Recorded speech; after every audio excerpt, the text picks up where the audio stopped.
200,000 jars of jam. Let that number sink in for a moment because it represents one of the most spectacular retail disasters Hollywood has ever witnessed. A single website glitch, discovered by eagle-eyed Reddit users of all people, has blown the lid off what Meghan Markle and her team have been desperately trying to hide. Her American Riviera Orchard lifestyle brand, the venture that was supposed to prove she could conquer the business world on her own terms, has been exposed as a warehouse nightmare of epic proportions. We are not talking about a few boxes of unsold merchandise tucked away in some corner. We are talking about 2 entire storage rooms at Netflix's Hollywood campus, packed floor to ceiling with products that nobody wants to buy. The visual alone is absolutely devastating for someone who has built her entire post-royal identity around being a tastemaker, a trendsetter, a woman whose mere endorsement was supposed to send products flying off shelves. Sources described Netflix employees literally walking through these overflowing rooms and helping themselves to 10 products at a time for free because the company has given up on actually selling them. They cannot pay people to take this stuff off their hands fast enough. The staff are treating it like a company garage sale, grabbing candles and jam jars and whatever else they can carry, just to clear some space. And folks, this is not just about jam. When you add up all the exposed inventory numbers, you get approximately 650,000 unsold items rotting away in corporate storage. That is not a business hiccup. That is not a soft launch that needs a little more marketing push. That is a categorical, undeniable, utterly embarrassing failure of a lifestyle empire that was supposed to rival Martha Stewart and Gwyneth Paltrow. Instead, it has become the most expensive giveaway program in Netflix history, with employees treating Meghan's aspirational luxury goods like free samples at Costco. The irony here is absolutely staggering when you consider the image Meghan has tried so hard to cultivate. This is a woman who positions herself as having impeccable taste, who wants us to believe that everything she touches turns to gold, that her judgment is so refined that we should pay premium prices just to own a piece of her carefully curated lifestyle. Instead, the evidence suggests that consumers have looked at what she is selling,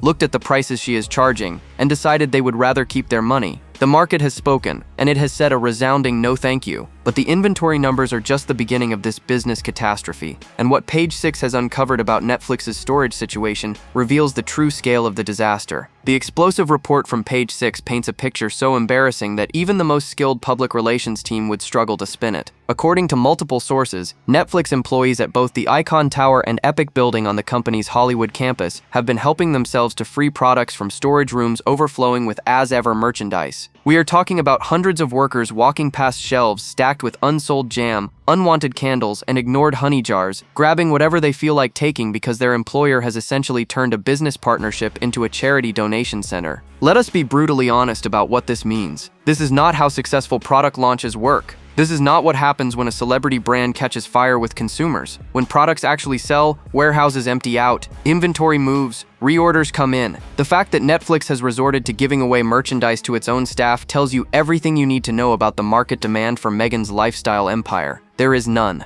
The demand does not exist outside of her imagination and her press releases. The contradiction between reality and the official narrative is absolutely breathtaking. Meghan's team has repeatedly claimed that products are flying off the shelves, that demand is through the roof, that the American Riviera Orchard brand is connecting with consumers in meaningful ways. Yet here we have warehouse workers essentially being begged to take free stuff home because the storage rooms cannot hold any more inventory. One insider described the scene as almost comical, watching employees fill their arms with products that were supposed to make Meghan a mogul. Allow me to translate that corporate politeness for you. It is a damn embarrassment. Sources close to Meghan have now pivoted to claiming that the massive stockpile was intentionally accumulated for promotional use. The story is that these 650,000 items were always meant to be given away, that this is just smart marketing strategy, that free samples are how you build brand awareness. But the timing of this explanation makes absolutely no sense whatsoever. You do not quietly stockpile enough products to fill multiple warehouse rooms and then stay silent about your generous promotional plans until after Reddit users expose your inventory numbers. That is not strategy. That is damage control. When Page 6 reached out to both Netflix and Meghan's representatives for comment, they were met with silence.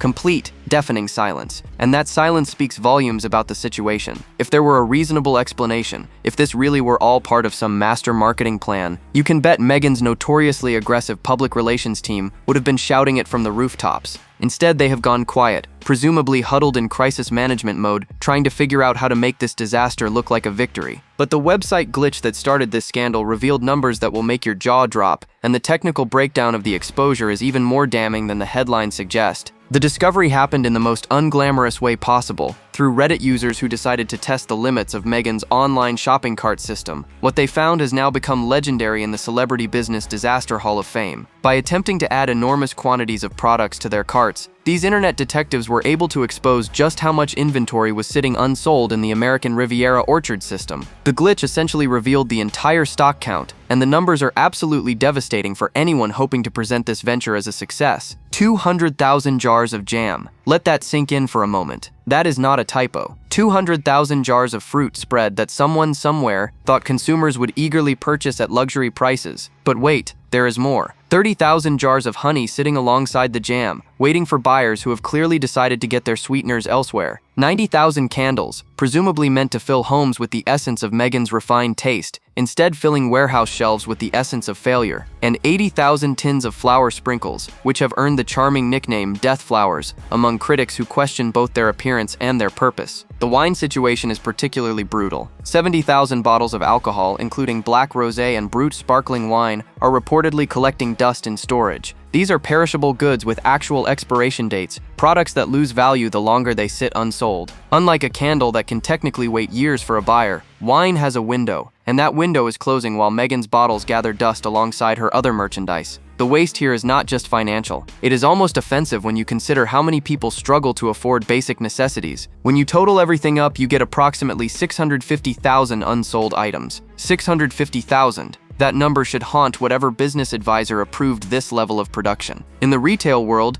you start small, you test the market, you gauge demand before committing to massive inventory orders. What you do not do is manufacture enough products to supply a small country and then hope for the best. This is Business 101, and someone clearly skipped that class. The exposure has turned Meghan's lifestyle brand into a punchline across social media, with users mocking everything from the product selection to the astronomical prices to the sheer hubris of thinking consumers would line up for jar after jar of celebrity jam. One commenter summarized it perfectly, saying they ordered enough inventory to supply all of California and only California's employees are taking it home for free. That is the level of ridicule this situation has generated. But what is even more embarrassing is how Meghan's team tried to spin this disaster, and their explanation requires some truly impressive mental gymnastics to believe. The damage control efforts that followed the inventory exposure have been almost as entertaining as the scandal itself. Sources close to Meghan immediately began pushing a narrative that the massive stockpile was by design, that this was all part of a carefully planned strategy for international expansion. According to this version of events, the 650,000 items sitting in Netflix warehouses are not evidence of catastrophic overproduction. They are forward-thinking investments in a global brand launch that will eventually conquer markets around the world. Allow me to translate this spin into plain English. They got caught with their pants down and are now pretending they meant to do that all along. The international expansion excuse falls apart under even the slightest scrutiny. In the business world, you do not expand internationally when you cannot sell domestically. That is not how successful brands operate.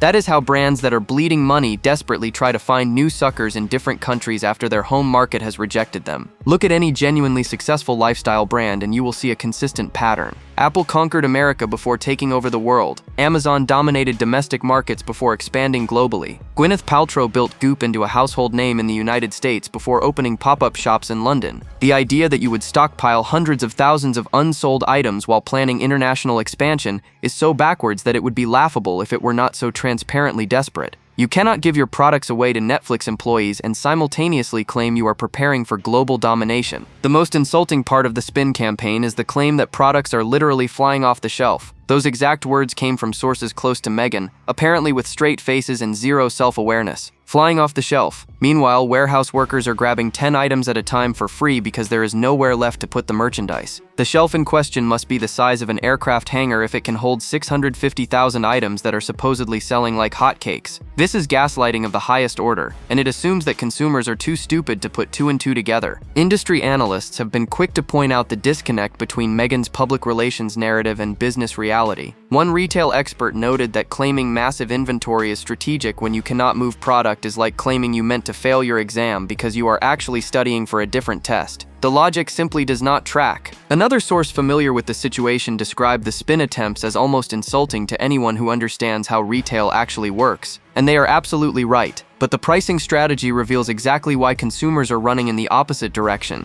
and the numbers here are genuinely shocking. If you want to understand why 650,000 products are sitting unsold in warehouses, you need look no further than the price tags attached to them. The Valentine's Day package that Meghan's team promoted as a romantic gift option carried a jaw-dropping price point of $185. For that nearly $200 investment, which climbs even higher once you add shipping, consumers received jam, candles, tea, and flower sprinkles. Let me repeat that. Nearly $200 for jam, candles, tea, and sprinkles. Not gold-plated jam. Not candles made from rare Tibetan yak wax. Regular lifestyle products with a celebrity name attached. The individual product pricing tells an even more damning story. These are items positioned at price points that put them well beyond the reach of average consumers, yet they lack the exclusivity, craftsmanship, or brand heritage that typically justifies luxury pricing. When you charge luxury prices, you better deliver luxury quality and luxury prestige. What Meghan has delivered instead is mall-quality merchandise at department store markups, all while expecting consumers to pay a substantial Duchess tax simply because her name is on the label. The comparison to competitors is absolutely brutal. King Charles himself sells jam through his Highgrove estate,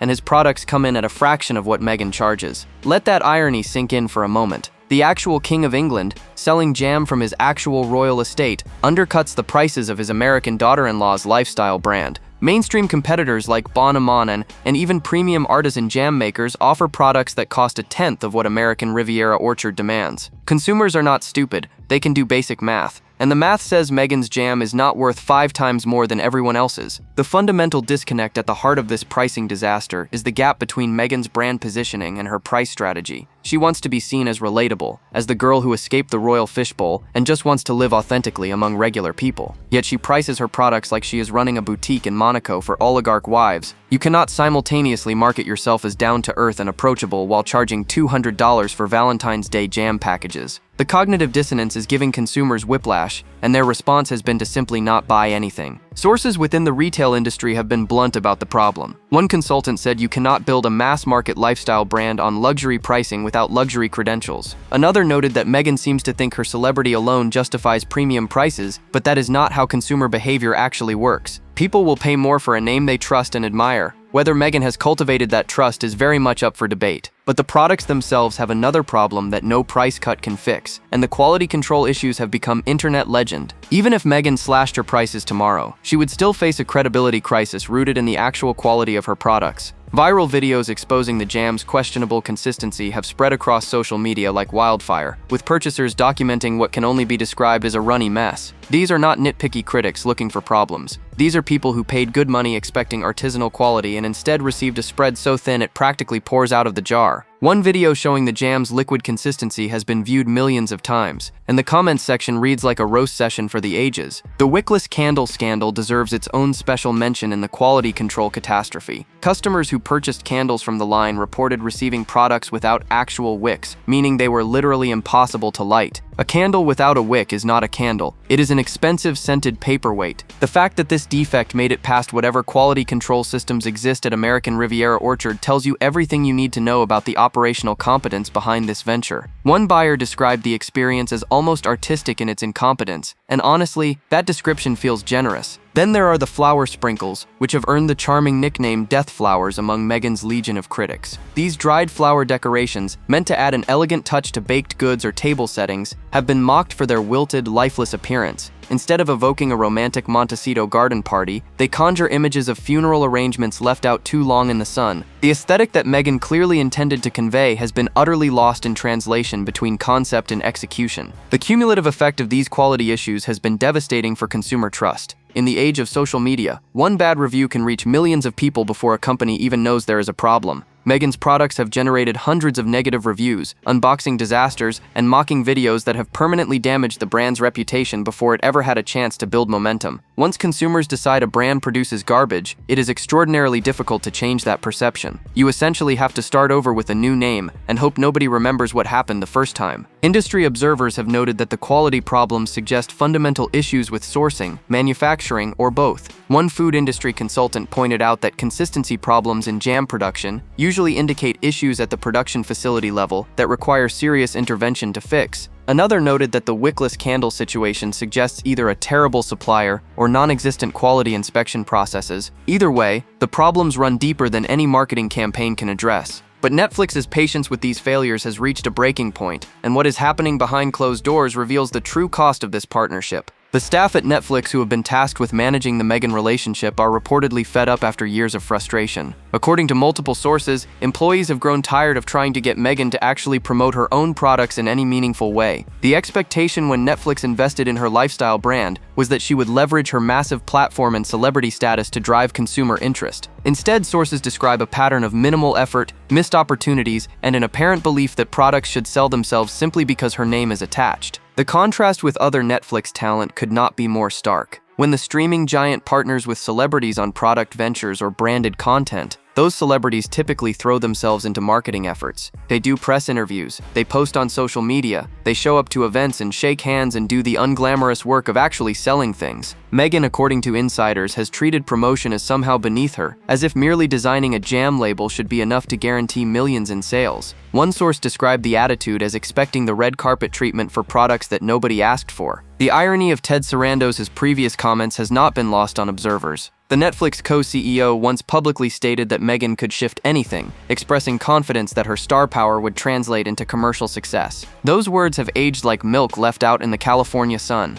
Now, according to reports, Netflix executives just want her to shift the unused stock out of their warehouses before it becomes an even bigger embarrassment. The gap between expectations and reality could not be wider. Reports that Netflix has cut ties with the Sussexes, or is in the process of doing so, have circulated for months. While the exact status of their business relationship remains somewhat murky, industry insiders note that a first-look deal in Hollywood often means very little in practical terms. It is essentially a polite way of keeping someone on the books without any obligation to actually produce anything together. The real question is whether Netflix will continue funding ventures like American Riviera Orchard, and the warehouse situation suggests that answer is almost certainly no. Sources within Netflix describe a company that has learned a very expensive lesson about celebrity partnerships. The streaming giant reportedly paid the Sussexes around $100 million for content and associated ventures, and the return on that investment has been questionable at best. One insider put it bluntly, saying they paid royal prices and got reality television quality. Another described the partnership as a cautionary tale that will be studied in business schools for years to come. But the financial implications for Netflix reveal the true scale of this disaster, and the numbers involved are genuinely staggering. When you start calculating the approximate value of unsold inventory sitting in those Hollywood warehouses, the financial picture becomes genuinely alarming.